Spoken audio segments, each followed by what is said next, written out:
O que acontece com o corpo e com o cérebro quando alguém mergulha em uma banheira de gelo ou água fria congelante por 1 a 3 minutos? O que está acontecendo fisiologicamente com o cérebro e o corpo quando fazem isso? Sim, acontece tanta coisa, é uma loucura. Todas as células do corpo, tudo é ativado, porque este é um momento em que o corpo pensa ou age como se você fosse morrer, porque é uma ameaça enorme a ele.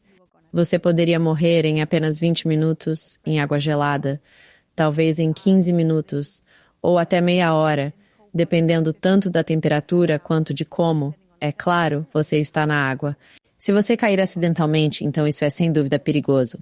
Mas estamos falando especificamente de exposição ao frio deliberada aqui. Então, se você fizer isso de propósito, deliberadamente, e souber como entrar e sair, e você sempre deve fazer isso, você sempre deve ter um plano de fuga, deve pensar nisso como uma maneira saudável de dar um choque no corpo.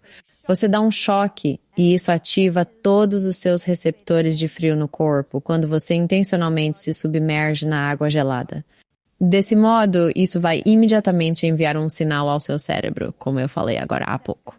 E isso vai aumentar a dopamina no cérebro e todas as citocinas, isso é a noradrenalina, que está ativando a gordura marrom imediatamente, porque agora você está ativando o seu sistema nervoso simpático e essa é a sua resposta de luta ou fuga. Tudo é ativado no corpo. Você poderia imaginar que, porque você está pulando em água fria, haveria um aumento do fluxo sanguíneo para o cérebro. Muitas pessoas dizem isso, eu ouvi dizer, mas exatamente o oposto está acontecendo. Então, quando você entra em água fria, há uma diminuição do fluxo sanguíneo para o cérebro. Há uma restrição. E isso é bom ou ruim? É um risco, eu diria. É um risco de você não receber tanto oxigênio no cérebro como quando está apenas caminhando normalmente, o que significa que você terá que ser cuidadoso em como entrar. Você está se agarrando em alguma coisa? Você é novo nisso? E nunca faça isso sozinho, porque você pode ficar tonto. Você pode até mesmo desmaiar. Algumas pessoas desmaiam.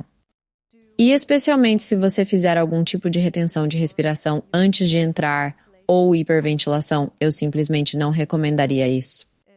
Tente sempre fazer uma respiração nasal lenta na água, se você é novo nisso. É desafiador no início. Sim. É sobre tentar acalmar o seu sistema nervoso simpático, ativando o sistema nervoso parasimpático. Isso é realmente difícil no começo, mas você pode tentar. Uma coisa que eu diria que as pessoas devem evitar é fazer exercícios respiratórios de hiperventilação antes e na água, porque isso definitivamente vai ativar ainda mais o seu sistema nervoso simpático, diminuindo tanto o fluxo sanguíneo quanto o oxigênio para o cérebro, aumentando o CO2. Assim, você terá menos oxigênio entregue para todas as células do corpo. E isso é um risco. Por isso, o que você quer fazer é respirar lentamente pelo nariz, ou você pode até respirar pelo nariz e expirar pela boca. Se conseguir fazer isso e tentar ficar calmo e pensar nisso que não há nada de errado em respirar pela boca. Se você estiver em pânico, isso, claro, é uma coisa que você tem que fazer, mas depois saia e torne a experiência agradável. E então você pode entrar novamente. O que você faz é ativar o sistema nervoso simpático. Se você conseguir respirar através da resposta de choque frio, você está definitivamente bem. Você pode ensaiar isso e assim ativará mais o sistema nervoso parasimpático. Então, o que está acontecendo aqui? Bem, a primeira coisa que você ativa é o seu sistema de luta e fuga, o sistema nervoso simpático.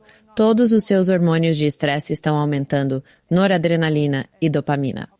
Você até tem oxitocina aumentando, na verdade, o que também está te tornando grato.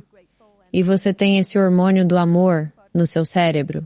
Mas você deve apenas ter em mente que a única coisa que você pode usar para controlar o seu sistema nervoso simpático é a sua respiração. Se conseguir fazer isso e respirar através da resposta de choque ao frio, você se acalmará depois. E se você colocar água no rosto, então você também ativará o seu nervo vago, o que ajudará um pouco. Não molhe apenas até abaixo do pescoço. Molhe também o rosto ao fazer isso. Bem, você poderia. É difícil. É difícil e acho que as pessoas deveriam evitar de mergulhar sua cabeça. Pode não ser tão bom. Sério? Sim. Evitar. Sim, eu acho. Mesmo sendo mais avançado e fazendo isso há tempo, ainda deve evitar? Bem, é apenas porque evitar isso vai definitivamente ajudar você a manter o calor no corpo. Portanto, é essencial para evitar a hipotermia. E a hipotermia é sem dúvida um risco. E é um processo gradual. Assim que você entra na água gelada, você inicia o processo de hipotermia. Uau! E você não quer que sua temperatura corporal desça para 35. Mas nós vemos pesquisas mostrando que, se você se submergir até o pescoço, então você terá toda essa proteção. Você tem sua gordura, tem seu tecido, ossos, tudo está protegendo você de uma perda de calor muito rápida do núcleo. Mas essa taxa ainda será alta porque a água está fria. Mas se você mergulhar a cabeça também, então você aumentará essa taxa de perda de calor em até 36% a mais. Uau! Então você não quer perder calor tão rapidamente porque isso pode ser perigoso, potencialmente, e também porque você pode desmaiar quando não recebe oxigênio suficiente no cérebro. Por isso, eu estou apenas dizendo que mergulhar a cabeça não é necessário. Você obterá todos os benefícios apenas entrando na água até o pescoço, e é mais seguro. E claro, você deve fazer isso com outras pessoas por perto para manter a segurança. Existe uma temperatura específica a se manter ao entrar no gelo ou fazer terapia do frio? Então, a água fria é, por definição, 15 graus Celsius, e temperaturas abaixo disso. Como seria em Fahrenheit, você sabe? Vamos pesquisar depois. 76 ou algo assim. Certo. Eu não sei. Porque eu normalmente fico em torno de 44 graus Fahrenheit. Quanto é? 59 graus Fahrenheit. Sim, 59. Abaixo de 60. Sim. Abaixo de 60 graus Fahrenheit. Estou acostumado a 44 graus Fahrenheit. Sim. Acho que é menos de 10 graus Celsius. Isso seria menos de 10 graus, sim. E é frio. E é realmente bem frio. Bem, a questão é que se nós observarmos atentamente como o metabolismo é ativado, porque, de fato, isso claramente mostra que você ativou seu sistema nervoso simpático. E se você quer obter os benefícios, você teria apenas que observar quando o seu sistema nervoso simpático é ativado. Você pode fazer isso com maiores graus do que isso. Certo. Então, não é necessário se expor ao frio extremo a todo momento. Você pode manter-se um pouco mais quente, depois um pouco mais gelado, apenas para continuar aumentando o exercício celular, assim aumentando o estresse hormético e também aumentando proteínas de choque térmico, que reparam e fortalecem células e enzimas. Ele repara. Ele repara se você não exagerar. E se você exagerar, tipo, ficar numa banheira gelada por 10 minutos ou algo assim, eu suspeitaria que isso será demais para o corpo, se você fizer isso por um tempo mais longo. Nós precisamos de pesquisas que mostrem qual é o limite para isso, em termos de temperatura e também com relação ao tempo. Com certeza. Pratico terapia do frio ou banhos de gelo há cerca de 22 anos. Iniciei aos 18. Isso é bastante, nossa. Isso aconteceu de vez em quando durante 22 anos. Mas comecei quando tinha 18. Fiz durante toda a faculdade. Eu fazia provavelmente 3 vezes por semana após o treino de futebol. Era quase todos os dias. E provavelmente estava nos 50 e poucos graus Fahrenheit. Provavelmente uns 58, 59 graus por aí. E geralmente era da cintura para baixo. Era uma banheira tipo, uma banheira de imersão fria que tínhamos para esportes. Era mais ou menos da cintura para baixo. E eu sempre sentia os efeitos físicos depois. Era como se eu tivesse treinado e praticado muito pesado. Minhas pernas estavam cansadas e doloridas. Sim. Eu ficava lá por 5 minutos com a parte de baixo do corpo na água e me sentia recarregado. Sabe, meus músculos ficavam mais leves, eles haviam se recuperado. Ficava sentado por quanto tempo? Talvez 5 ou 6 minutos. 5, 6, certo. Era sempre da cintura para baixo, então não era tão frio quanto até o pescoço, tornando-o mais tolerável, afetando apenas as pernas. Eu sempre me sentia melhor, especialmente no dia seguinte, após dormir um pouco e me recuperar. Parecia que podia pular e usar as pernas com mais eficiência. Durante a faculdade, obtive os benefícios disso. Agora, nos últimos 10 anos, comecei a me aprofundar mais nisso, apenas entendendo, ok, como eu otimizo minha vida? Como eu queimo mais gordura? Aprendendo mais sobre isso. Mas quando você fez os estudos controlados, os 2 estudos diferentes, aqueles que fizeram terapia com gelo e aqueles que não fizeram, durante aqueles 6 meses, você viu mais perda de gordura naqueles que fizeram a terapia com gelo neste estudo? Você viu que eles ganharam mais músculos? O sangue deles mudou? Eles se sentiram mais jovens? Quais eram os outros benefícios para o grupo de controle que entrou no gelo durante esse tempo? Essa é uma ótima pergunta. Isso os ajudou a rejuvenescer, a retroceder o relógio biológico? Ou fez outra coisa? Bem, você pode definitivamente dizer que se tiver uma pressão arterial um pouco mais baixa, diria que seria muito boa. A pressão sanguínea parece um pouco chata, mas é um resultado super interessante e muito estável quando você olha como seu metabolismo está se comportando, como seu sistema cardiovascular está funcionando. Então, se você pode baixar sua pressão arterial através de alguma intervenção, é uma intervenção que você deve valorizar, pelo menos porque vimos que os nadadores de inverno tinham uma pressão arterial e frequência cardíaca mais baixas por padrão.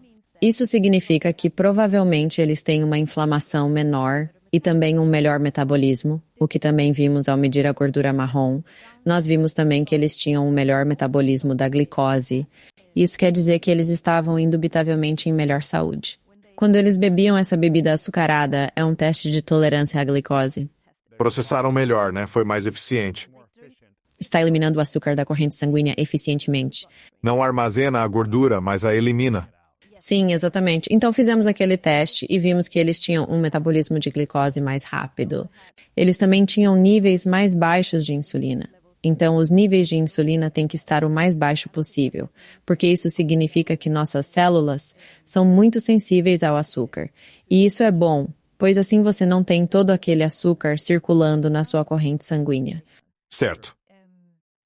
Além disso tudo, o que mais vimos? Eles de fato também acumulam, e isso vai soar um pouco intuitivo, eu diria. Nós pegamos algumas biópsias do seu tecido adiposo branco para ver como se parece agora. E parece que eles têm essa lipogênese maior. Então, estavam acumulando mais o tecido adiposo branco no corpo. E isso pode ser principalmente porque eles aumentaram tanto o metabolismo que o corpo está constantemente tentando manter uma reserva de energia. Portanto, na alipogênese, que significa que as células do tecido adiposo branco tentam incansavelmente restaurar as células de gordura que estão sendo perdidas o tempo todo. Sério? Sim. E vimos que os nadadores de inverno tinham geralmente uma porcentagem menor de gordura corporal. Nós, claro, por causa da natureza complexa deste estudo, não pudemos determinar conclusivamente se era porque eles faziam meia hora a 1 hora a mais de atividade física por semana, ou se era porque fizeram, mas não é uma diferença tão expressiva. No entanto, eles fizeram a natação de inverno e também a sauna para o calor. Isso completará ainda mais seu exercício e metabolismo. Então faz sentido que eles tenham uma menor porcentagem de gordura. Ao mesmo tempo, observou-se maior lipogênese na gordura branca. O que é lipogênese? A lipogênese é uma forma de medição. Então, quão rápido ou quanto o corpo quer aumentar a gordura nas células brancas. É isso o que quer dizer basicamente. Interessante. Parece que aqueles corpos enfrentando o frio e o calor tinham células de gordura branca se reproduzindo mais rapidamente, porque eles também queimavam calorias ou eliminavam gordura. Estavam queimando, sim.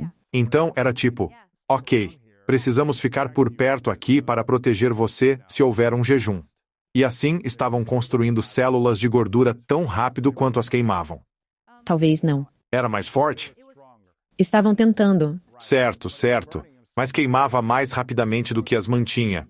Sim, porque também precisamos desse depósito para sobreviver em tempos de jejum.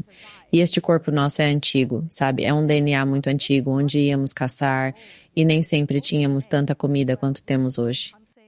Então, o corpo ainda é praticamente o mesmo. Tentamos persistentemente manter a reserva. E nós éramos de fato caçadores e coletores, certo?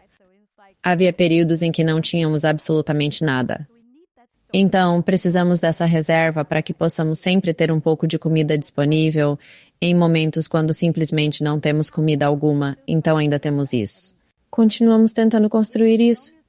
E quero dizer, desde que você esteja ciente da sua fome, durante a exposição ao frio e ao calor, você provavelmente ficará mais faminto. E se você não comer exageradamente, você está propenso a perder peso. Mas por que não vemos os nadadores de inverno perdendo muito peso? Pelo menos não vemos isso na Dinamarca. Não acho que os nadadores de inverno sejam particularmente mais magros que os outros. Ainda é necessário saber o quanto se consome e come. Mesmo tomando banho de gelo 5 vezes por semana, mas se ingerir 5.000 calorias diárias, acabará obeso. Exatamente. Você vai ganhar mais peso se estiver consumindo mais do que precisa. Embora eu diga que o universo não está nem aí para você, eu também diria que Deus, sem dúvida, ajuda quem cedo madruga. E você sabe quando faço essa declaração no final do livro? Basicamente, o que eu quero dizer é: você é o universo.